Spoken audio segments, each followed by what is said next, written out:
Look at the cross. They pierced his side, and blood and water flowed forth. The world said it was a defeat, but I'm telling you today, that was the hour of your redemption. Out of that new Adam flowed the very life of the church, the water that washes, the blood that saves. Calvary and the upper room are one great mystery. That perfect sacrifice is brought into this very moment. He said, "This is my body. This is my blood."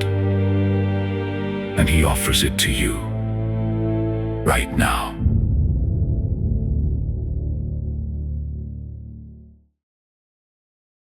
പിതാവിൻ്റെയും പുത്രൻ്റെയും പരിശുദ്ധാത്മാവിൻ്റെയും നാമത്തിൽ ആമേൻ. യേശുവിൽ ഏറ്റവും സ്നേഹമുള്ള സഹോദരങ്ങളെ, നമ്മുടെ ദിവ്യകാരുണ്യ വിമോചന യാത്രയുടെ 19ാമത്തെ ദിവസത്തിലേക്ക് നിങ്ങളെ ഏറ്റവും പ്രാർത്ഥനയോടെ ഞാൻ സ്വാഗതം ചെയ്യുന്നു. അനുഗ്രഹീതമായ ഈ യാത്രയിൽ ഉത്സാഹത്തോടെ നിങ്ങൾ പങ്കെടുക്കുന്നതിന് ഞാൻ കർത്താവിന് മഹത്വം കൊടുക്കുന്നു. നിങ്ങളെല്ലാവരെയും വളരെ സന്തോഷത്തോടെ ഈ പ്രഭാതത്തിൽ അഭിവാദനം ചെയ്യുകയും ചെയ്യുന്നു. നമ്മൾ ഈ 19ാമത്തെ ദിവസത്തെ ചിന്തയ്ക്കായി എടുക്കുന്നത് യെശയ്യാ പ്രവാചകൻ്റെ പുസ്തകം 6-ാം അധ്യായത്തിലെ 1 മുതലുള്ള വാക്യങ്ങളാണ്. യെശയ്യാ ദേവാലയത്തിൽ വെച്ച് കർത്താവിൻ്റെ ദർശനം കാണുന്നതാണ് ഈ ഭാഗത്തെ പ്രതിപാദന വിഷയം. പലതവണ നമ്മൾ വായിച്ചിട്ടുള്ള ഭാഗമാണിത്. നമ്മൾ ഇന്ന് ഈ കാര്യം ദിവ്യകാരുണ്യവുമായി ബന്ധപ്പെട്ടാണ് വ്യാഖ്യാനിക്കാൻ ആഗ്രഹിക്കുന്നത്. യെശയ്യാ ദേവാലയത്തിൽ പ്രാർത്ഥിക്കാൻ ചെന്നതാണ്. യെശയ്യാ ദേവാലയത്തിലേക്ക് പോകുന്നതിന് അല്ലെങ്കിൽ പ്രാർത്ഥനയ്ക്കായി ഈ ദിവസങ്ങൾ മാറ്റിവെക്കുന്നതിന് ഒരു കാരണമുണ്ട്. അത് ഉസിയാ രാജാവ് മരിച്ച് സിംഹാസനം അക്ഷരാർത്ഥത്തിൽ ഒഴിഞ്ഞുകിടന്ന ഒരു സമയത്താവണം യെശയ്യാ ദേവാലയത്തിലേക്ക് പോയത്. ഉസിയാ രാജാവിൻ്റെ മരണവും യെശയ്യായുടെ ദേവാലയത്തിലേക്കുള്ള യാത്രയും തമ്മിൽ എന്താണ് ബന്ധം എന്ന് ചോദിച്ചാൽ, യെശയ്യാ ഉസിയാ രാജാവിൻ്റെ ബന്ധുവായിരുന്നു. ഉസിയായുടെ പകർത്തി എഴുത്തുകാരനും ആയിരുന്നു, സ്ക്രൈബായിരുന്നു. മറ്റ് ഒരു പ്രവാചകനും ഉണ്ടായിരുന്നതിനേക്കാളധികം കൊട്ടാരത്തിൽ സ്വാധീനമുണ്ടായിരുന്ന പ്രവാചകനാണ് യെശയ്യാ. രാജാവിൻ്റെ ബന്ധുവാണ്, രാജാവിൻ്റെ പകർത്തി എഴുത്തുകാരനാണ്, കൊട്ടാരത്തിൽ സർവ്വസ്വാതന്ത്ര്യത്തോടെ കയറിയിറങ്ങാൻ അവകാശാധികാരങ്ങൾ സിദ്ധിച്ചിട്ടുള്ള ആളാണ്. അപ്പോൾ യെശയ്യായ്ക്ക് ഉസിയായുടെ മരണം അവശേഷിപ്പിച്ചത് ഈ സംരക്ഷണ കവചമായി ഉണ്ടായിരുന്ന രാജാവ് ഇല്ലാതാകുന്ന ആ ശൂന്യതയാണ്. അപ്പോൾ ഉസിയാ രാജാവ് മരിച്ചു. മാത്രമല്ല, ഉസിയ മരിച്ചത് കുഷ്ഠരോഗം പിടിപെട്ടിട്ടാണ്. അത് ദേവാലയത്തിൽ വെച്ച് ചെയ്ത ഒരു തിന്മയുടെ അനന്തരഫലമായിട്ടാണ് കുഷ്ഠം പിടിപെടുന്നതും. അപ്പോൾ യെശയ്യായ്ക്ക് ആ കാര്യത്തിൽ തീർച്ചയായും വലിയ ദുഃഖം ഉണ്ടാകാനിടയുണ്ട്. തൻ്റെ ബന്ധുവായിരുന്ന, രാജാവായിരുന്ന, ജീവിതത്തിൻ്റെ നല്ല കാലം മുഴുവൻ ദൈവത്തെ പ്രസാദിപ്പിച്ച് ജീവിക്കുകയും എന്നാൽ ജീവിതത്തിൻ്റെ അവസാന ദിനങ്ങളിലേക്ക് എത്തുമ്പോൾ അഹങ്കാരപ്രമത്തനായി പുരോഹിതന്മാരോട് കോപിച്ച് ദേവാലയത്തിൽ പോയി രാജാവിന് നിഷിദ്ധമായ ധൂപാർപ്പണം നടത്താൻ തുനിയുകയും ഉദ്യമിക്കുകയും ചെയ്ത് കുഷ്ഠരോഗം പിടിപെട്ട് കൊട്ടാരത്തിൽ നിന്ന് മാറി മറ്റൊരു വീട്ടിൽ താമസിച്ച് ഒടുവിൽ അങ്ങനെ വളരെ ദൈന്യവും ദാരുണവുമായ ഒരു അന്ത്യം അവകാശമാക്കിയ ഈ ഉസിയായെക്കുറിച്ച് യെശയ്യായ്ക്ക് തീർച്ചയായും മാനുഷികമായ ദുഃഖങ്ങൾ ഉണ്ടാകാം. മാത്രമല്ല, ദേവാലയത്തിൽ വെച്ചാണ് അയാൾ കുഷ്ഠരോഗം പിടിപെട്ടതും. ഇങ്ങനെ സമ്മിശ്രമായ ഓർമ്മകൾ, ചിന്തകളൊക്കെയായി ഈ മനുഷ്യൻ ദേവാലയത്തിൽ വളരെ ദുഃഖിതനായി ഇരിക്കുമ്പോഴാണ്, പ്രാർത്ഥനയ്ക്കായി ചെലവഴിക്കുമ്പോഴാണ് യെശയ്യായ്ക്ക് ഈ ദർശനം ഉണ്ടാവുന്നത്. നമ്മൾ നമ്മുടെ ജീവിതത്തിൽ ഇന്നുവരെയും നമ്മൾ കാണാത്ത ദൈവത്തെ കാണുന്നത് നമുക്ക് ചില സങ്കടങ്ങൾ ഉണ്ടാകുമ്പോഴാണ്. ദുഃഖകാലങ്ങളിലാണ് നമ്മൾ ദൈവത്തെ കൂടുതൽ ആഴത്തിൽ പരിചയപ്പെടുന്നത്. ദൈവത്തിന് നമ്മുടെ ജീവിതത്തിൽ ഉണ്ടായിരുന്ന സ്ഥാനം, അല്ലെ ദൈവം നമ്മുടെ കൂടെയുള്ള സാന്നിധ്യം, ഇതെല്ലാം നമ്മൾ പലപ്പോഴും നല്ല കാലങ്ങളിൽ തിരിച്ചറിയാൻ സാധ്യതയില്ല. അങ്ങനെ ഈ സങ്കടകാലത്ത് യെശയ്യായ്ക്ക് കർത്താവിനെ കാണാൻ കഴിയുകയാണ്. യെശയ്യ എങ്ങനെയാണ് ദൈവത്തെ കാണുന്നത്? യെശയ്യ ദൈവത്തെ കാണുന്നത് ഉന്നതമായ ഒരു സിംഹാസനത്തിൽ ഇരിക്കുന്നതായിട്ടാണ്. എപ്പോഴും ദൈവത്തിൻ്റെ സിംഹാസനം ദേവാലയത്തിൽ സ്ഥാപിതമായിരിക്കുന്നു എന്ന ചിന്തയാണ് യഹൂദർക്കുണ്ടായിരുന്നത്. ആ ദൈവത്തിൻ്റെ സിംഹാസനമാണ് ദേവാലയത്തിലെ യഥാർത്ഥത്തിൽ ബലിപീഠം. അപ്പോൾ ദേവാലയത്തിൽ കർത്താവിൻ്റെ സാന്നിധ്യം യെശയ്യ പ്രകടമായി കാണുകയാണ്. നമ്മൾ ബലിയർപ്പിക്കാനായിട്ട് പോകുമ്പോൾ യഥാർത്ഥത്തിൽ നമ്മൾ കാണുന്നില്ലെന്നേ ഉള്ളൂ. യെശയ്യ കണ്ടതുപോലെ മഹത്വം നിറഞ്ഞ ദൈവത്തിൻ്റെ സാന്നിധ്യം ദേവാലയത്തിൽ നിറഞ്ഞു നിൽക്കുകയാണ്. അങ്ങനെ യെശയ്യ ഈ കാഴ്ച കണ്ട് അയാൾ വളരെ അസ്വസ്ഥനായി, വളരെ ഭയപ്പെട്ടു. യെശയ്യയെ ഭയപ്പെടുത്തിയ കാഴ്ച ഇത്രയും കാലവും അദ്ദേഹത്തിന് മനസ്സിലാകാതിരുന്ന ഒരു കാര്യം അദ്ദേഹത്തിന് മനസ്സിലാവുകയാണ്. താൻ ആരാധിക്കുന്ന ദൈവം ആരാണെന്ന് അദ്ദേഹത്തിന് മനസ്സിലാവുകയാണ്. അത് ഒരു കാഴ്ചയിലൂടെയാണ് അദ്ദേഹം മനസ്സിലാക്കുന്നത്. ആ കാഴ്ച സെറാഫുകൾ എന്ന് പേര് വിളിക്കപ്പെടുന്ന മാലാഖമാർ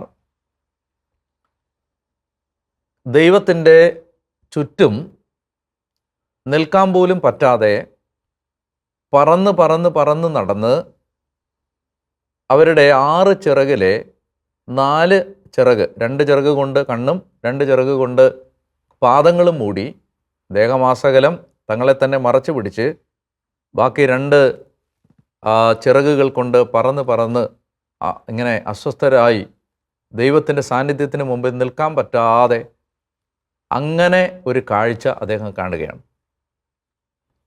ഈ കാഴ്ച അദ്ദേഹത്തെ ഭയപ്പെടുത്തി. കാരണം അദ്ദേഹത്തിന് ഇത്രയും കാലവും ഉണ്ടായിരുന്ന ധാരണ ദൈവത്തെക്കുറിച്ച് ഇങ്ങനെ ആയിരുന്നില്ല. ദൈവത്തിൻ്റെ മഹത്വം അദ്ദേഹം നേരിട്ട് കാണുകയാണ്.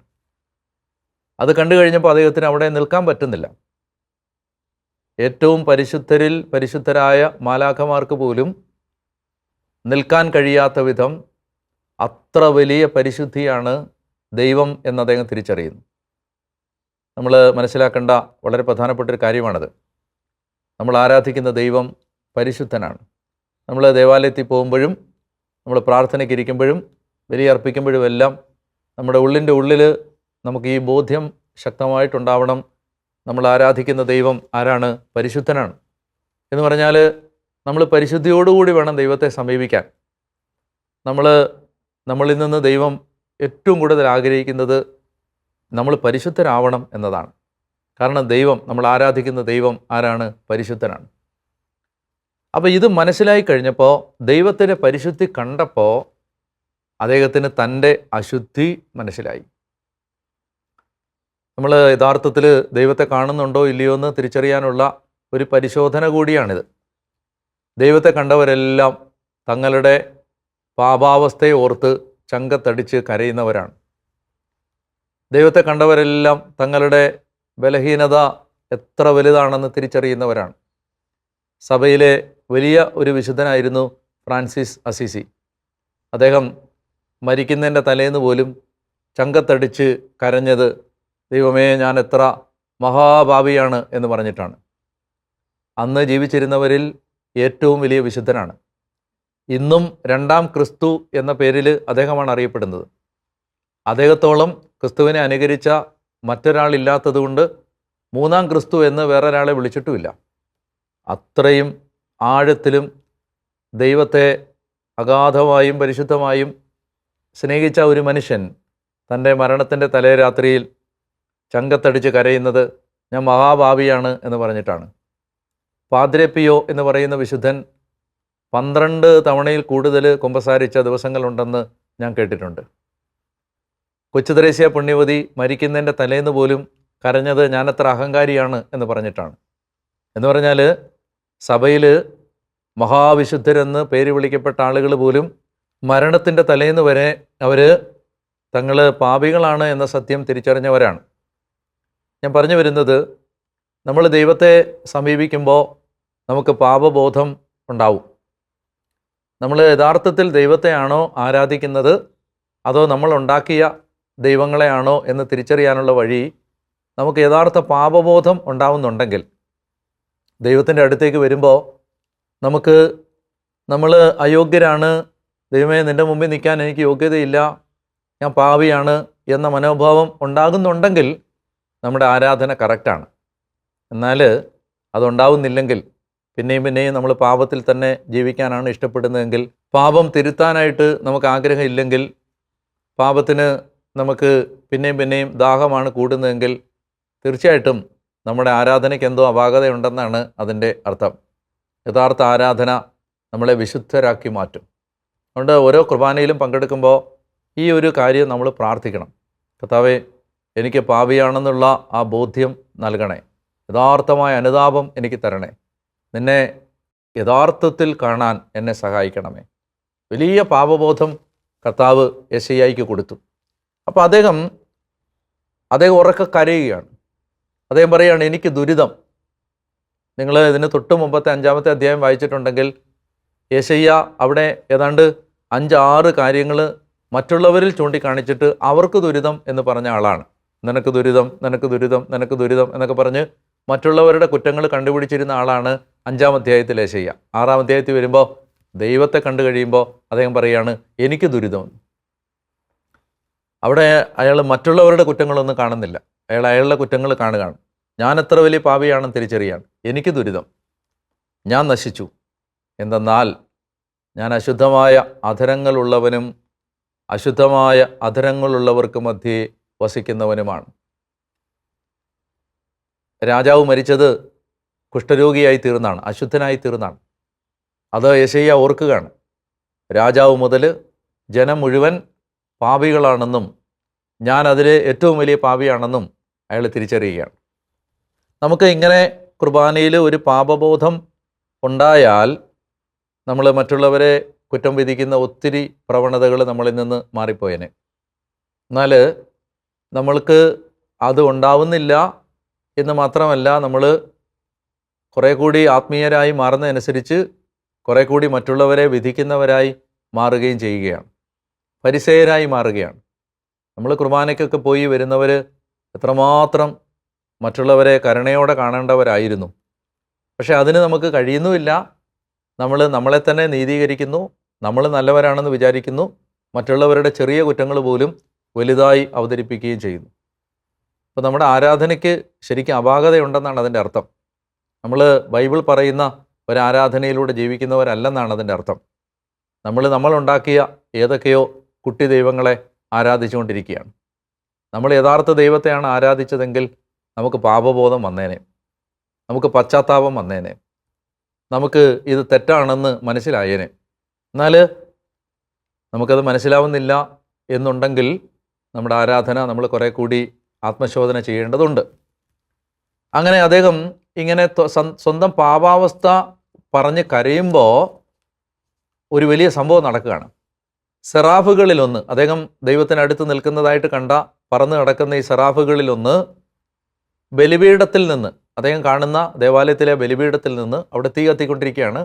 ബലിയുടെ തീ കത്തിക്കൊണ്ടിരിക്കുമ്പോൾ അതിൽ നിന്ന് ഒരു കൊടിൽ കൊണ്ട് ഒരു തീക്കനൽ എടുത്തു. ആ കൊടിലിൽ എടുത്ത തീക്കനലുമായി യെശയ്യായുടെ അടുത്തേക്ക് വന്ന് യെശയ്യായുടെ അധരങ്ങളെ തൊട്ടു. എന്താണ് അധരങ്ങളെ തൊട്ടത്? യെശയ്യാ എന്തു പറഞ്ഞാണ് കരഞ്ഞത്? ഞാൻ അശുദ്ധമായ അധരങ്ങളുള്ളവൻ എന്ന് പറഞ്ഞാൽ അയാൾ എന്ത് പാപമാണോ ഏറ്റുപറഞ്ഞത് ആ പാപത്തെ ദൈവം മാലാഖയെ അയച്ച് ഒരു തീക്കനലെടുത്ത് ആ പാപമേഖലയെ തൊടുകയാണ്. നമ്മൾ പൗലോസ് അപ്പോസ്തലൻ പറഞ്ഞൊരാശയം ഈ സന്ദർഭത്തിൽ ഓർക്കണം. നിങ്ങളുടെ അവയവങ്ങളെ സമർപ്പിക്കണം എന്നൊരാശയം റോമാലേഖനം 6-ാം അധ്യായത്തിലും 12-ാം അധ്യായത്തിലും പൗലോസ് അപ്പോസ്തലൻ പറയുന്നുണ്ട്. എന്ന് പറഞ്ഞാൽ നമുക്കിപ്പോൾ ഒരു പാപമേഖല ഉണ്ടെങ്കിൽ അത് നമ്മൾ പ്രത്യേകം എടുത്ത് സമർപ്പിക്കണം. ഇപ്പം നമുക്ക് നാവിനെ നിയന്ത്രിക്കാൻ കഴിയുന്നില്ലെങ്കിൽ നമ്മൾ കർത്താവിൻ്റെ അടുത്ത് പരിശുദ്ധ കുർബാനയ്ക്ക് വരുമ്പോൾ മുടങ്ങാതെ എന്നും പ്രാർത്ഥിക്കണം, കർത്താവേ എൻ്റെ നാവിനെ നിയന്ത്രിക്കാൻ എന്നെ സഹായിക്കണമേ. അങ്ങനെ നമ്മൾ സമർപ്പിക്കുമ്പോൾ ആ നാവിലേക്ക് കർത്താവിൻ്റെ അഗ്നി ഈ മാലാഖ കൊണ്ടുവന്ന് വെച്ച് നമ്മളെ വിശുദ്ധീകരിക്കും. ഇതൊക്കെ അക്ഷരാർത്ഥത്തിൽ നടക്കുന്ന കാര്യങ്ങളാണ്. ഇതെല്ലാം അതുപോലെ നിറവേറുന്ന കാര്യങ്ങളാണ്. നമുക്ക് മുൻകോപം ഉണ്ട്, നമുക്ക് കോപം നിയന്ത്രിക്കാൻ പറ്റുന്നില്ല. എങ്കിൽ നമ്മൾ കുർബാന അർപ്പിക്കുമ്പോൾ നമ്മൾ ആ വിശുദ്ധ കുർബാനയിൽ യേശയ്യായെ പോലെ അത് സമർപ്പിക്കണം. അപ്പോൾ അഗ്നിക്കനലുമായി ദൂതൻ വന്ന് നമ്മുടെ കോപത്തിൻ്റെ മേഖലയിൽ സ്പർശിക്കും. അപ്പോൾ ഇങ്ങനെ അത്രയും പ്രായോഗികമായി നമ്മുടെ ജീവിതത്തിൽ നമുക്ക് ചെയ്യാവുന്ന ഒരു കാര്യമാണത്. അവൻ എൻ്റെ അധരങ്ങളെ സ്പർശിച്ചിട്ട് പറഞ്ഞു, ഇത് നിൻ്റെ അധരങ്ങളെ സ്പർശിച്ചിരിക്കുന്നു, നിൻ്റെ മാലിന്യം നീക്കപ്പെട്ടു, നിൻ്റെ പാപം ക്ഷമിക്കപ്പെട്ടിരിക്കുന്നു. മലങ്കര കുർബാനയിൽ പരിശുദ്ധ കുർബാന നാവിലേക്ക് വെച്ച് കൊടുക്കുമ്പോൾ പറയുന്നത് ഈശോയുടെ തിരുശരീര രക്തങ്ങളാകുന്ന തീക്കട്ട എന്നാണ്, തീക്കനൽ എന്നാണ്. തീക്കനൽ അത് ഈ യേശയ്യായുടെ ഈ ദർശനത്തിൽ നിന്നാണ് ആ ആശയം എടുത്തിരിക്കുന്നത്. ദിവ്യകാരുണ്യം നമ്മളെ ശുദ്ധീകരിക്കുന്ന തീക്കനലാണ്. അതുകൊണ്ട് കുർബാന സ്വീകരിക്കുമ്പോൾ നമ്മുടെ പാപങ്ങൾ ശുദ്ധീകരിക്കപ്പെടും. അത് നമ്മൾ മനസ്സിലാക്കണം. അത് നമ്മൾ മനസ്സിലാക്കിയിട്ട് കുർബാനയിൽ പങ്കെടുക്കുമ്പോൾ നമ്മളെ കർത്താവ് അതുപോലെ വിശുദ്ധീകരിച്ച് അനുഗ്രഹിച്ച് എടുക്കും.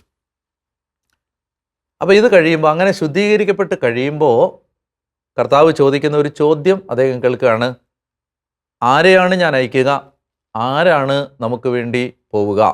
അപ്പോൾ യെശയ്യാ പറയുകയാണ്, കർത്താവേ എന്നെ അയച്ചാലും. നമ്മൾ ശുദ്ധീകരിക്കപ്പെട്ട് കഴിഞ്ഞാണ് നമ്മളിലൂടെ ഒരുപാട് നന്മകൾ സംഭവിക്കാൻ പോകുന്നത്. നമ്മൾ എത്രത്തോളം നമ്മളെ ശുദ്ധീകരിക്കുന്നുണ്ടോ അത്രത്തോളം ദൈവത്തിന് നമ്മളെ എടുത്ത് ഉപയോഗിക്കാൻ പറ്റും. പൗലോസ് അപ്പോസ്തലൻ പറയുന്നുണ്ട് തിമോത്തിയോട്, ഒരുവൻ നികൃഷ്ടമായ അവസ്ഥയിൽ നിന്ന് തന്നെ തന്നെ ശുദ്ധീകരിച്ചാൽ അവൻ യജമാനന് പ്രയോജനമുള്ള വിശേഷപ്പെട്ട ഒരു പാത്രമായി മാറും. നമ്മളെ ദൈവം എടുത്ത് ഒരുപാട് ഉപയോഗിക്കണമെങ്കിൽ നമ്മൾ നമ്മളെ അത്രയും ശുദ്ധീകരിക്കാൻ വിട്ടുകൊടുക്കണം. നമ്മുടെ ഏറ്റവും ചെറിയ പാപങ്ങൾ പോലും കണ്ടെത്തണം. ഞാൻ എൻ്റെ ഒരു അനുഭവം പറഞ്ഞാൽ, ദൈവം കൂടുതൽ കൂടുതൽ കൂടുതൽ നമ്മളെ ഉപയോഗിക്കാൻ ആഗ്രഹിക്കുമ്പോൾ നമ്മൾ ഒരു കാലത്ത് തിന്മയാണെന്ന് വിചാരിക്കുക പോലും ചെയ്യാത്ത മേഖലകൾ ദൈവം കാണിച്ചു തന്ന് നമ്മളെ ബോധ്യപ്പെടുത്തി അതിനെക്കുറിച്ച് അനുദപിക്കാൻ ആവശ്യപ്പെട്ട് നമ്മളെ കൊണ്ട് അനുദപിപ്പിച്ച് ശുദ്ധീകരിച്ചെടുക്കുന്ന ഒരു അനുഭവം എനിക്ക് കാണാൻ പറ്റിയിട്ടുണ്ട്. അതായത് ഒരു കാലത്തൊക്കെ അതൊക്കെ നിസ്സാരമായിട്ട് വലിയ കാര്യങ്ങളല്ല എന്ന് വിചാരിച്ച് തള്ളിക്കളഞ്ഞ ചില മേഖലകളൊക്കെ കർത്താവ് സ്വപ്നത്തിലൂടെയും അതുപോലെ തന്നെ ചില സന്ദേശങ്ങളിലൂടെയും ഒക്കെ വെളിപ്പെടുത്തി തന്ന് അതിനെക്കുറിച്ച് അനുദപിക്കാൻ ആവശ്യപ്പെട്ട് അങ്ങനെ ശുദ്ധീകരിച്ചെടുക്കുന്ന ഒരു അനുഭവം കാണാനിടയായിട്ടുണ്ട്. എന്ന് പറഞ്ഞാൽ ദൈവസന്നിധിയിൽ ഒരു ചെറിയ പാപം പോലും അത്രയും ഗൗരവമുള്ളതാണ്. അതുകൊണ്ട് നമ്മൾ ഇങ്ങനെ കുർബാനയിൽ പങ്കെടുക്കുമ്പോൾ ഈ യേശയ്യായെ വിശുദ്ധീകരിച്ചതുപോലെ ദൈവമേ എന്നെ വിശുദ്ധീകരിക്കണമേ എന്ന് ആഗ്രഹിച്ച് പ്രാർത്ഥിക്കണം. അങ്ങനെ യേശയ്യായ്ക്ക് ആ നിയോഗം കിട്ടുന്നത് 3 കാര്യങ്ങളാണ് യേശയ്യാ കണ്ടത്. 1, ദൈവം പരിശുദ്ധനാണെന്ന് മനസ്സിലായി. 2, തൻ്റെ പാപാവസ്ഥ മനസ്സിലായി. 3, അദ്ദേഹത്തിന് താൻ ചെയ്യാനുള്ള നിയോഗം, തൻ്റെ ദൈവരാജ്യത്തിലെ ഉത്തരവാദിത്വം മനസ്സിലായി. നമുക്ക് ഓരോ ബലിയും ഈ 3 ബോധ്യങ്ങൾ തരുന്നുണ്ട്. അതുകൊണ്ട് അത് നമുക്ക് ഏറ്റവും ആഗ്രഹത്തോടെ ആ ഒരു ഉത്തരവാദിത്വം നമുക്ക് സ്വീകരിക്കാനായിട്ട് പരിശ്രമിക്കാം. നമ്മൾ ഇന്നത്തെ ഒരു പുണ്യമായിട്ട് നമ്മൾ അഭ്യസിക്കേണ്ടത് ഒരു വചനം നിങ്ങളുടെ ഓർമ്മയിലേക്ക് ഞാൻ കൊണ്ടുവരാം. നിങ്ങൾ ഓരോരുത്തരും മറ്റുള്ളവരെ നിങ്ങളെക്കാൾ ശ്രേഷ്ഠരായി കരുതണം. പൗലോസ് അപ്പോസ്തലൻ പറയുന്നൊരു വചനമാണ്, മറ്റുള്ളവരെ നിങ്ങളെക്കാൾ ശ്രേഷ്ഠരായി കരുതണം. മറ്റൊരു വചനം ഇതാണ്, പരസ്പരം ബഹുമാനിക്കുന്നതിൽ നിങ്ങൾ മുന്നിട്ട് നിൽക്കണം. അപ്പോൾ ഇതാണ് ഒരു പുണ്യമായിട്ട് നമുക്കിന്ന് പ്രാർത്ഥിക്കേണ്ടത്. അതായത് ഏത് നിസ്സാരപ്പെട്ട മനുഷ്യനെയും ആദരവോടെ ബഹുമാനത്തോടെ കാണാനുള്ള ഒരു കൃപ തരണമേ എന്ന് പ്രാർത്ഥിക്കണം. ഏത് സാധാരണക്കാരനെയും, ചിലപ്പോൾ നമ്മളെക്കാൾ ചെറുതാണെന്ന് വിചാരിക്കുന്ന ആളുകളെ, അവരെല്ലാം, ഏത് സാധാരണക്കാരനെയും ബഹുമാനത്തോടെ കാണാൻ, ബഹുമാനത്തോടെ സംസാരിക്കാൻ, അങ്ങനെ ഒരു കൃപ നമ്മുടെ കാലഘട്ടത്തിൽ വളരെ ഇല്ലാത്തൊരു കാര്യമാണ്. മര്യാദയോടെ സംസാരിക്കുക, ബഹുമാനത്തോടെ സംസാരിക്കുക, സ്നേഹത്തോടെ സംസാരിക്കുക. അങ്ങനെ ഒരു കൃപ നമുക്ക് കിട്ടുന്നതിന് വേണ്ടി ഇന്ന് പ്രാർത്ഥിക്കണം. അപ്പോൾ ഒഴിവാക്കേണ്ട തിന്മ എന്താണ്? പുച്ഛം, നിന്ദ, പുച്ഛം, മറ്റുള്ളവരോടുള്ള കണ്ടംപ്റ്റ്. അതായത് മറ്റുള്ളവരെ വളരെ ഭയങ്കര പുച്ഛത്തോടെ സംസാരിക്കുക, ഭയങ്കര അറപ്പോടെ സംസാരിക്കുക, അവരെ വിലയില്ലാത്തവരായിട്ട് സംസാരിക്കുക. ഇത് നമ്മളിന്ന് മാറിപ്പോവാൻ നമുക്ക് പ്രാർത്ഥിക്കണം. അപ്പോൾ പ്രാർത്ഥനയായിട്ട് നമ്മൾ പ്രാർത്ഥിക്കേണ്ടത്, ഈശോയെ ഈ എളിയവരിൽ ഒരുവനെ പോലും നിന്ദിക്കാതിരിക്കാൻ എന്നെ സഹായിക്കണമേ. കർത്താവേ, ഈ എളിയവരിൽ ഒരാളെ പോലും നിന്ദിക്കാതിരിക്കാൻ എന്നെ സഹായിക്കണമേ എന്ന് പ്രാർത്ഥിക്കാം. അപ്പോൾ ടാസ്ക് എന്താണ്? ഇന്ന് നിങ്ങളൊരു 5 പേരോട് സംസാരിക്കുമ്പോൾ ഇതൊന്ന് മനസ്സിൽ വെക്കുക. ഒരു 5 പേരോട്. അപ്പോൾ ഇത് മനസ്സിലേക്കൊന്ന് കൊണ്ടുവന്നാൽ മതി. അപ്പോൾ ആ സംസാരിക്കുന്നവരോട് ബഹുമാനത്തോടെ സംസാരിക്കാൻ നമുക്ക് സാധിക്കും. ആരാധനയിൽ ഇതിന് വേണ്ട ആശീർവാദം, കൃപ നമുക്ക് പ്രാർത്ഥിക്കുകയും ചെയ്യാം.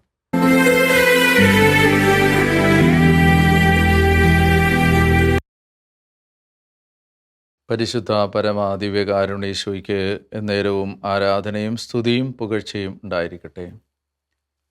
പ്രിയമുള്ളവരെ, ഇന്നത്തെ ആരാധനയിലേക്ക് കടക്കുമ്പോൾ യെശയ്യാ കർത്താവിനെ കണ്ടതുപോലെ ഓരോ പരിശുദ്ധ കുർബാന ഏർപ്പെടത്തിലും ദൈവത്തെ അനുഭവിക്കാൻ കർത്താവെ ഞങ്ങൾക്ക് കൃപ തരണമേ എന്ന് നമുക്ക് പ്രാർത്ഥിക്കാം. ദേവാലയങ്ങളിലേക്ക് വരുമ്പോൾ ദൈവഭയം ഉണ്ടാകാനും പരിശുദ്ധനായ ദൈവത്തെ ആരാധിക്കുകയാണ് എന്ന അവബോധത്തോടെ ആരാധിക്കാനും കർത്താവെ കൃപ തരണമേ എന്ന് നമുക്ക് പ്രാർത്ഥിക്കാം. നല്ല ദൈവമേ, ഒരുപാട് സ്നേഹത്തോടെ അങ്ങയുടെ മുമ്പിൽ ഞങ്ങളിതാ ഒരുമിച്ച് വീണ്ടും നിൽക്കുന്നു.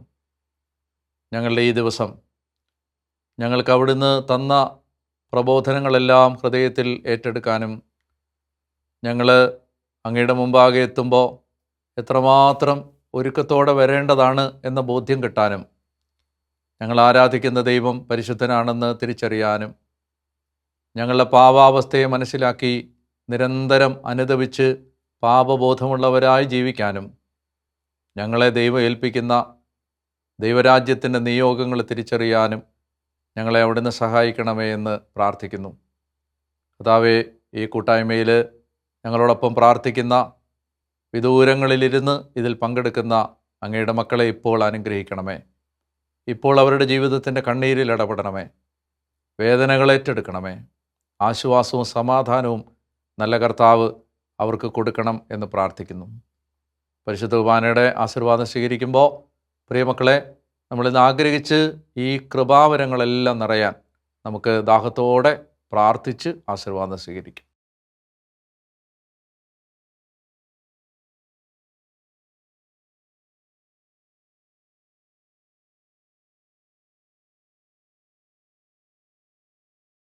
സർവശക്തനായ ദൈവം നിങ്ങളെയും നിങ്ങളുടെ കുടുംബത്തെയും അനുഗ്രഹിക്കട്ടെ. പരിശുദ്ധനായ ദൈവത്തിൻ്റെ കൃപ കൂടുതൽ പരിശുദ്ധിയോടെ ജീവിക്കാൻ നിങ്ങളെ സന്നദ്ധരും സജ്ജരുമാക്കി മാറ്റട്ടെ. പാപബോധമുള്ളവരായി മാറാൻ ഈ പരിശുദ്ധ കുർബാനയുടെ ആശീർവാദം നിങ്ങളെ സഹായിക്കട്ടെ. അനുതാപത്തോടെ ജീവിതത്തിൻ്റെ പാപാവസ്ഥകളെ തിരിച്ചറിയാനുള്ള കൃപാവരം നിങ്ങളുടെ കുടുംബാംഗങ്ങളിലെല്ലാം നിറയട്ടെ. എളിമയുള്ളവരും പാപബോധമുള്ളവരും അനുതാപമുള്ളവരുമായി തങ്ങളെ തന്നെ എളിമപ്പെടുത്തി കർത്താവിൻ്റെ മുമ്പിൽ നിൽക്കാൻ കർത്താവ് നിങ്ങളെ സഹായിക്കട്ടെ. രോഗപീഠകൾ യേശു സുഖപ്പെടുത്തട്ടെ. നിങ്ങളുടെ തകർച്ചകളിൽ ദൈവം ഇറങ്ങി വരട്ടെ. ഈ ദിവസം നിങ്ങൾക്ക് അനുഗ്രഹമായി മാറട്ടെ. യേശുവിൻ്റെ ശരീരത്തിൻ്റെ വിലയേറിയ യോഗ്യതകളാൽ തന്നെ. ആമേൻ. പരിശുദ്ധ പരമദിവ്യകാരുണ്യേശോയ്ക്ക് എന്നേരവും ആരാധനയും സ്തുതിയും പുകഴ്ചയും ഉണ്ടായിരിക്കട്ടെ.